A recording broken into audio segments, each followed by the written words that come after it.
स्थापितं येन भूतले स्वयं रूप कदा मह्यं ददाति स्वपदान्तिकम्। वन्देऽहं श्रीगुरो श्रीयुतापदकमलं श्रीगुरून् वैष्णवान् श्रीरूपां सागरजातं सहगणा रघुनाथान्वितं तं सजीवं साद्वैतं सावधूतं परिजनसहितं कृष्णचैतन्यदेवं श्रीराधाकृष्णपादान् सहगणा ललिता श्रीविशाखान्वितांश्च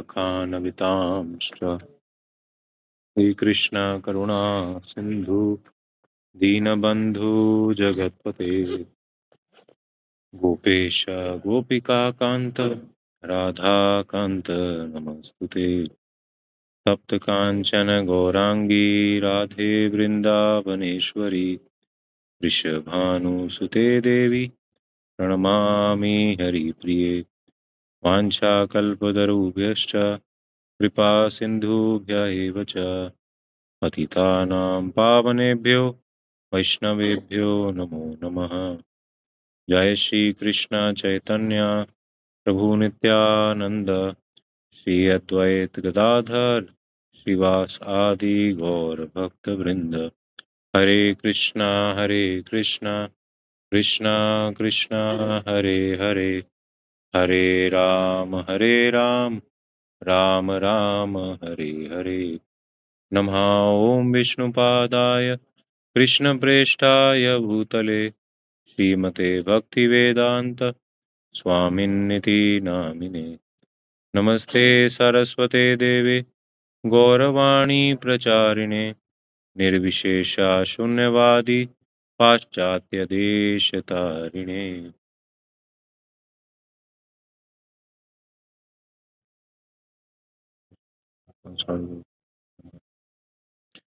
हरे कृष्णा। तो आप सबका स्वागत है प्रतिदिवसीय प्रातःकालीन जपा टॉक में। तो अज्ञात सुकृति, हम भक्ति में आते किस लिए हैं? अज्ञात सुकृति के कारण। जैसे कोई व्यक्ति को आपने भगवत गीता दी, किसी को आपने भगवान का प्रसाद दिया, किसी व्यक्ति को आपने भगवान के विषय में थोड़ा सा बताया, किसी को आपने हरिनाम आश्रय ग्रुप से जोड़ा, किसी को आपने कन्विंस किया या प्रभुपाद के बारे में कुछ गुणगान किया किसी के समक्ष, तो उससे उस व्यक्ति को एक सुकृति मिलती है जिसे कहा जाता है अज्ञात सुकृति। तो ये सुकृति पुण्यों से अलग है। जो भौतिक लेवल के पुण्य होते हैं और पाप होते हैं वो भौतिक परिणाम देते हैं, लेकिन आध्यात्मिक जगत में सुकृति या दुष्कृति चलता है। तो सुकृति का मतलब है कि किसी व्यक्ति के कोई योग्यता नहीं थी, लेकिन उसने अनजाने में या उसके थ्रू अनजाने में कोई भक्ति से रिलेटेड पुण्य हो गया, तो उससे उसकी भक्ति बढ़ जाती है, उसको भक्ति मिलती है फिर अगले जन्म में या इसी जन्म में भी। तो इसलिए जब हम पुस्तक वितरण करने जाते हैं या हम किसी व्यक्ति को भगवान से जोड़ने का प्रयास करते हैं, इंक्लूडिंग और फैमिली मेम्बर्स, या एटलीस्ट हम उनको भगवान का प्रसाद देते हैं, तो उस व्यक्ति को अज्ञात सुकृति मिलती है। और उस अज्ञात सुकृति का परिणाम ये होता है कि वो आज नहीं तो कल भक्ति के मार्ग में आएगा ही आएगा। जैसे नारद मुनि श्रीमद् भागवतम के पहले स्कंद में नारद मुनि व्यासदेव को शिक्षा देते हैं। तो व्यासदेव जो हैं वो रचयिता हैं श्रीमद् भागवतम के, उन्होंने लिपिबद्ध किया है भागवतम को। तो व्यासदेव इतने सारे शास्त्र लिख चुके थे पहले और फिर भी असंतुष्ट थे। उनको ऐसा लग रहा था कि कोई तो कमी रह गई है मुझसे, पर क्या कमी रह गई है वो उनको समझ नहीं आ रहा था।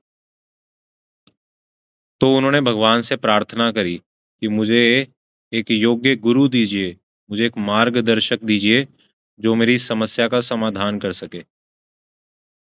तो इससे क्या पता लगता है, इवन दो व्यासदेव इतने महान आचार्य, इतने महान ऋषि महर्षि, उनको भी जब अपने सिचुएशन समझ नहीं आती है तो वो किसकी शरण में जाते हैं, भगवान की शरण में जाते हैं और भगवान से प्रार्थना करते हैं कि मुझे कोई योग्य गुरु दीजिए। तो हमें भी भगवान पे निर्भर होना चाहिए और योग्य गुरु भगवान ही भेजते हैं। ये हमारी कोई योग्यता पे निर्भर नहीं करता है। इसलिए भगवान से प्रार्थना करना चाहिए कि हमें योग्य गुरु मिले और जब योग्य गुरु मिल जाएं तो फिर उनकी आज्ञा का पालन करना चाहिए।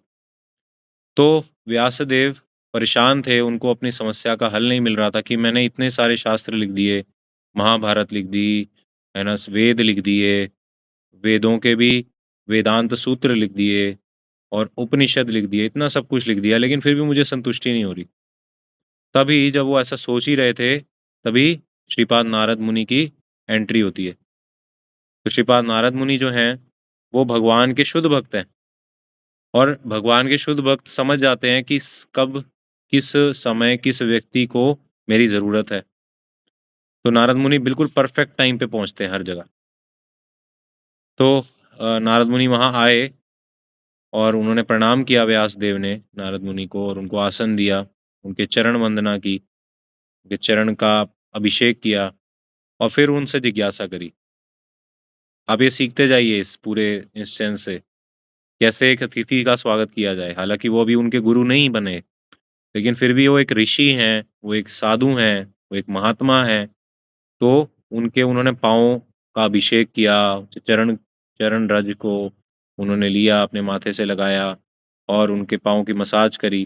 तो इससे क्या पता लगता है कि गुरु और गुरु तुल्य व्यक्तियों का सम्मान हमेशा होना चाहिए, भले आप किसी भी आश्रम में हो, कोई भी व्यक्ति क्यों ना हो। तो वो आते हैं, तो वो जब पूछते हैं और आप कैसे हैं व्यासदेव, आपको कोई संकट तो नहीं है? वो जानबूझ के पूछते हैं क्योंकि उन्हें पता होता है कि वो ऐसी दुविधा में हैं। तब व्यासदेव कहते हैं कि हाँ नारद मुनि, मैं एक संकट में हूँ, मुझे नहीं समझ आ रहा मैं असंतुष्ट क्यों हूँ। तब वो नारद मुनि बताते हैं कि आपने इतने सारे शास्त्रों की रचना तो कर दी, महाभारत, पुराण, वेद इत्यादि, लेकिन आपने भक्ति से रिलेटेड एक्सक्लूसिव कोई ग्रंथ नहीं लिखा।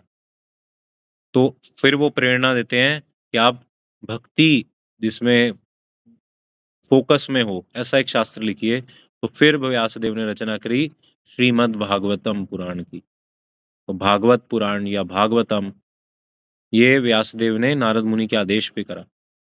फिर नारद मुनि व्यासदेव को बताते हैं, क्या आप जानना चाहते हैं मैं भक्ति में कैसे आया? बताइए, क्या आप लोग जानना चाहते हैं नारद मुनि भक्ति में कैसे आए? यस ना? सब जानना चाहते हैं। सो नारद मुनि फिर अपना इतिहास बताते हैं कि मैं भक्ति में कैसे आया, how I came to Krishna consciousness.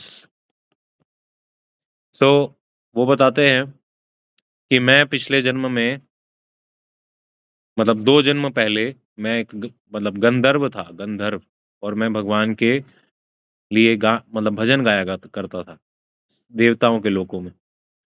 तो वहां पे मैंने बॉलीवुड के गाने गाने शुरू कर दिए। तो मुझे उन्होंने नीचे भेज दिया कि जाओ भाई, तुम यहाँ रहने के अधिकारी नहीं हो। तो फिर वो कहा क्या बन गए, दासी पुत्र। जो दासी होती है ना, काम वाली बाई वगैरह इस कैटेगरी की, तो उसके पुत्र बन गए वो, जब वो जन्म लिए। तो जब वो छोटे ही थे, जन्म लिए थे, तो एक पुण्य उनको कैसे मिला कि वो, उनकी माँ जो थी वो कुछ साधुओं के यहाँ जाती थी और उनके बर्तन इत्यादि मांजती थी और उनके घर की सफाई करती थी, उनकी सेवा करती थी, है ना, और उनसे निस्वार्थ करती थी सेवा, उनसे कुछ ज़्यादा पैसे वैसे भी नहीं लेती थी। तो नारद मुनि को साथ लेके जाती थी उसकी माँ। अब उनके पिता कौन थे, नहीं थे, ये नारद मुनि को पता ही नहीं था मेरे पिता कौन है।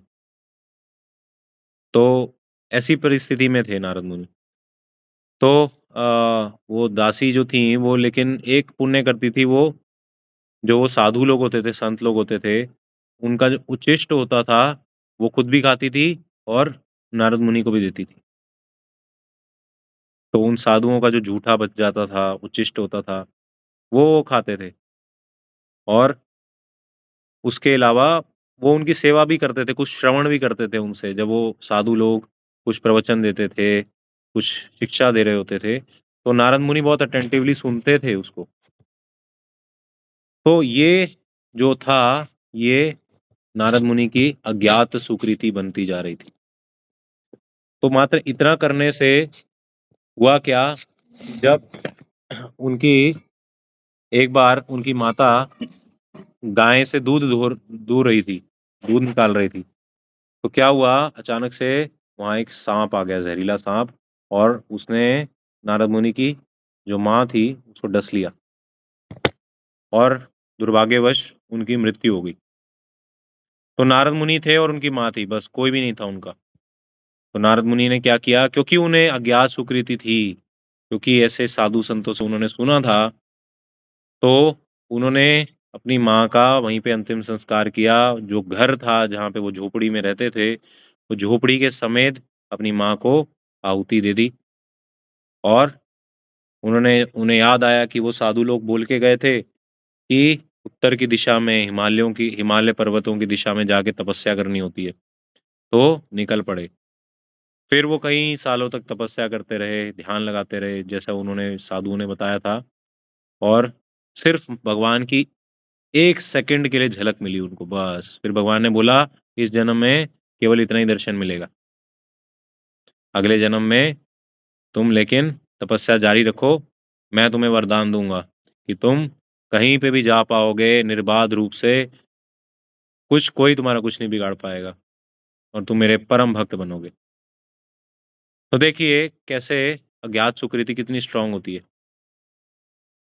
तो हमें नहीं पता, जो जिसे हम प्रचार कर रहे हैं, जिसको हम कुछ किताब दे रहे हैं, जिसको हम प्रसाद दे रहे हैं, जिसको हम भगवान के बारे में कुछ बता रहे हैं, हो सकता है वो हमसे भी ऊपर चला जाए भक्ति में। तो इसलिए हर भक्त का सम्मान करना चाहिए, ये पहला पॉइंट है। और सबको भगवान का ये जो अ, भगवान से रिलेटेड वस्तुएं हैं, भगवान के वाणी है, इसका प्रचार करते रहना चाहिए भगवत गीता के रूप में। और भगवान निश्चित रूप से, हमें नहीं पता कब किसको आना लिखा है, और अगर हमारे माध्यम से आना लिखा होगा तो भगवान बहुत आपसे खुश होंगे। तो प्रचार करते रहिए, अज्ञात सुकृति लेते रहिए, और अपराध करने से बचते रहिए, क्योंकि जिस तरह से अज्ञात सुकृति आपको भक्ति देती है, उसी तरह से, उसी प्रोपोर्शन में अपराध आपसे भक्ति छीन लेते हैं, आपकी भक्ति चूस लेते हैं। तो अपराध से बचिए और अज्ञात सुकृति लीजिए और दूसरों को भी बांटिए। तो जिसको भी आप चाहते हैं भक्ति में जुड़े, आपके ऑफिस के कोई बंदे हों, आपके घर के सदस्य हों, अगर वो भगवत गीता नहीं भी पढ़ना चाहते, नहीं लेना चाहते, अगर वो कुछ आप भगवान के बारे में नहीं भी सुनना चाहते, एक चीज है जो हर कोई लेना चाहता है, वो है भगवान का प्रसाद। तो भगवान को भोग लगाइए और उनको प्रसाद दीजिए। ये बेस्ट तरीका है किसी भी एथिस्ट लोगों को भी भक्त बनाने का। तो प्रभुपाद जी ने भी यही किया, अपने हाथ से बनाते थे रसगुल्ले, इस्कॉन बुलेट्स कहते हैं, गुलाब जामुन, गुलाब जामुन इस्कॉन बुलेट्स कहते हैं उसको। वो बुलेट्स ऐसी हैं कि जिसको भी वो बुलेट्स लगती हैं, वो है ना, वो आज़ाद हो जाता है, मुक्त हो जाता है। तो इसलिए अज्ञात सुकृति का ये महत्व है। तो यहीं पे जपा टॉक को विराम देते हैं। शिला प्रभुपाद की जय, अनंत कोटि वैष्णव वृंद की जय, श्री श्री राधा गोविंद देव की जय। ये आज के ही दर्शन है, जो पीछे के राधा गोविंद देव जी। जय निताय गौर प्रेमानंदे, हरि हरि बोल, हरे कृष्ण।